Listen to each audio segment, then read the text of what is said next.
छत्तीसगढ़ में इन दिनों कई स्कैम देखने को मिल रहे हैं। जहां एक तरफ महादेव सट्टा स्कैम में कई अधिकारी सीबीआई की रडार पर हैं, तो वहीं एक और फ्रॉड का मामला सामने आया है, जिसमें ग्राहक की जानकारी के बिना ही दूसरी गाड़ी फाइनेंस करवाकर बेच दी गई। पूरे मामले पर स्वदेश 24x7 की जिला ब्यूरो दीपमाला सिन्हा ने फरियादी अमर सिंह से खास बातचीत की और पूरे मामले को समझा। दुर्ग भिलाई में लगातार धोखाधड़ी के बड़े बड़े मामले सामने आते हैं। जैसे कि आजकल तो महादेव सट्टा ऐप एक बड़ा फ्रॉड चल रहा है और इसी तरह का एक बड़ा फ्रॉड हमारे साथ मौजूद है। एक व्यक्ति जिनके साथ हुआ है, बुजुर्ग व्यक्ति हैं, काफ़ी समय से लंबी लड़ाई लड़ रहे हैं और इनके साथ इतनी बड़ी धोखाधड़ी हुई है। लोगों के लिए एक शिक्षा का विषय है कि इस तरह से भी धोखाधड़ी होती है। आइए इनसे पूछते हैं कि क्या है पूरा मामला और किस तरह से इनसे के साथ धोखाधड़ी हुई है और अभी तक ये अपनी लड़ाई लड़ रहे हैं, कहाँ तक पहुँचे। जी, सबसे पहले तो आप अपना परिचय बता दीजिए। मैं अमर सिंह ठाकुर, प्रगति नगर, रिसाली और बैंक ऑफ बड़ौदा के पीछे निवास करता हूँ। जी, आपके साथ एक बड़ी धोखाधड़ी हुई है। फर्जी तरीके से फाइनेंस कंपनी के द्वारा, है ना, आपसे फर्जी दस्तखत करवा के जो किया गया धोखाधड़ी, उसके बारे में थोड़ा सा विस्तार से बताइए। मेरे साथ जो है बजाज कंपनी, आरटीओ दुर्ग और वंदना ऑटो द्वारा फर्जी गाड़ी का फाइनेंस करा के और उसका फर्जी रजिस्ट्रेशन किया है, जिसके सारे सबूत मेरे पास है। वंदना ऑटो जो कह रहे हैं आप, ये रायपुर में, वंदना ऑटो रायपुर? वंदना ऑटो रायपुर में है। तो जिस तरह से आप बता रहे हैं धोखाधड़ी हुई है, सबसे पहले इस शुरुआत से बताइए कि किस तरह से आपके साथ धोखाधड़ी हुई है, क्या था पूरा?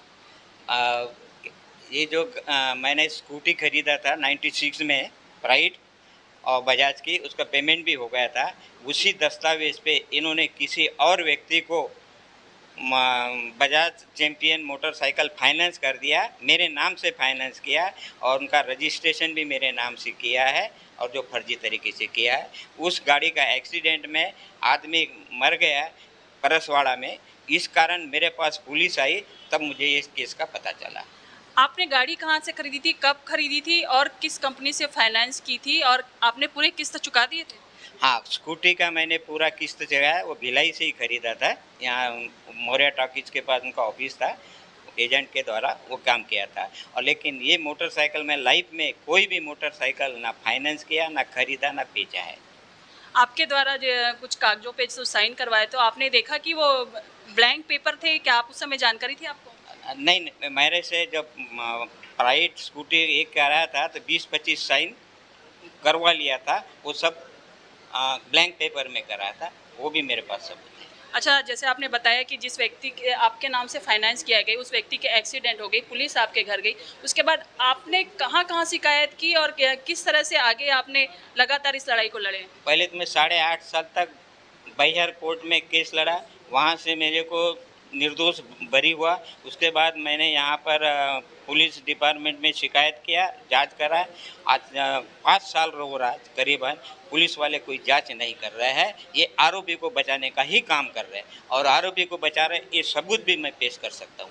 इसमें मुख्य आरोपी आप किसे मानते, किस किस को मानते? मुख्य आरोपी है Vandana auto dealer, Bajaj finance company और आरटीओ दुर्ग। पुलिस थाने में आपने मामला दर्ज किया, पुलिस द्वारा किस तरह से कार्रवाई की? हाँ, पुलिस वाले कोई कार्रवाई नहीं करे। मैंने पुलिस वालों के खिलाफ भी अभी हाईकोर्ट में केस दायर कर दिया। आपने जब आपको पता चला कि इस तरह से दुर्घटना हुई है, पुलिस आई, आपने बताया कि मैं पिछले कई सालों से न्यायालय में इस तरह से लड़ाई लड़ रही हूँ, अभी तक न्यायालय में क्या फैसला है, क्या चल रहा है अभी तक न्यायालय में?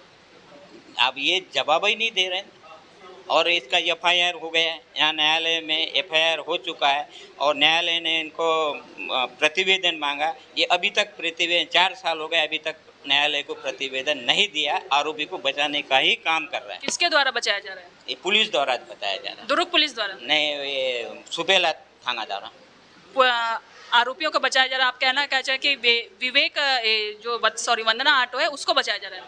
हाँ, ये वंदना ऑटो वाले को बचाया जा रहा है। आपने इतनी लंबी लड़ाई, कितना खर्चा हो गया, कितना समय लग गया इस लड़ाई में? मेरे को 8.5 साल तो वहाँ बैहर में लगा, यहाँ पर भी 1 साल हो ही गया है और इसके यहाँ पर 5 साल हो रहा है मेरे को और 13 लाख रुपए मेरा अभी तक खर्चा हो चुका है।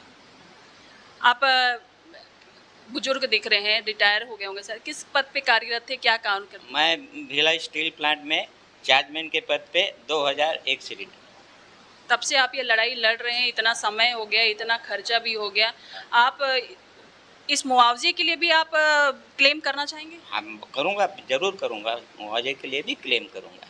आगे आप इस लड़ाई को और कहाँ तक ले जाएंगे? क्या चाहते हैं, इसमें फैसला क्या होना चाहिए? मुझे सच्चाई है ना कि गाड़ी किस व्यक्ति ने खरीदा, किसने फाइनेंस किया, उसकी सच्चाई सामने लाना, ये मेरा मेन उद्देश्य है कि ऐसा काम आम आदमी किसी के साथ नहीं होना चाहिए और इसमें पुलिस कार्रवाई नहीं कर रही है, इसलिए मैं पुलिस से मेरा विश्वास खत्म हो गया है।